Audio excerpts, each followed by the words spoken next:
As Terry already told you, she did a class for us and Women's Shed on Friday morning. Now, I was feeling very unwell and I was lying with my head on the table and not doing the exercises she was giving us. I do think myself and the girls all thought you were just going to be storytelling and we were going to be just sitting and listening. They all had the same expressions on their face. But despite the fact that I wasn't doing the exercises, I was listening and taking it in. And I haven't told you, Friday, Saturday, Sunday night, I couldn't sleep. I kept waking up at the same time every night with lines going around my head. So I cancelled everything on Monday and I sat with my laptop writing. So I wrote this especially for today. So it is a rhyming poem. So I am going to have a glance now and again because I don't have it all completely off by heart yet. But here we go.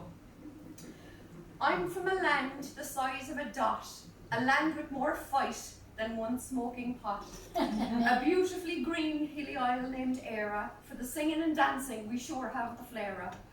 A tiny island in the North Atlantic Ocean, with a personality greater than one struck by a love potion. In particular, I speak of Cork, the real capital for sure. Our people and nature have a certain allure. To go even deeper, I speak of Cove, with an incredible history. It's like our own treasure trove. In the countryside I was reared in a townland called Glissaniski. As the eldest of 6, 'tis no wonder I have a taste for the whiskey. In the 80s, when the internet didn't exist, we played in the fields. I was often the bionic woman, putting up all my shields. My dad made a go-kart, which we dragged up the hill, then we all climbed on, and as we flew off one by one, we would let out a shrill.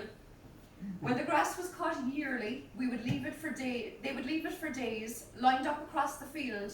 Racing and jumping over it was all the craze. We didn't have foreign holidays, but we had acres to explore. The fairy fort or lists always called to me in the field next door. Myself and my brother would carve a gap in the ditch in the hopes that when we would visit, we might see a witch. In history class, I would learn about the Philocthea, of which we have 3. It was a magical mysteria. In the summers, the whole extended family would join together for days out, and rarely did anyone get angry, scream, or shout. Not. I remember dining out in the garden under the blue skies and sun. I loved green salad and boiled sausages, and of course, a bun. My grandma sat me on the marble counter and taught me how to bake. To this day, I make a mean toffee cake.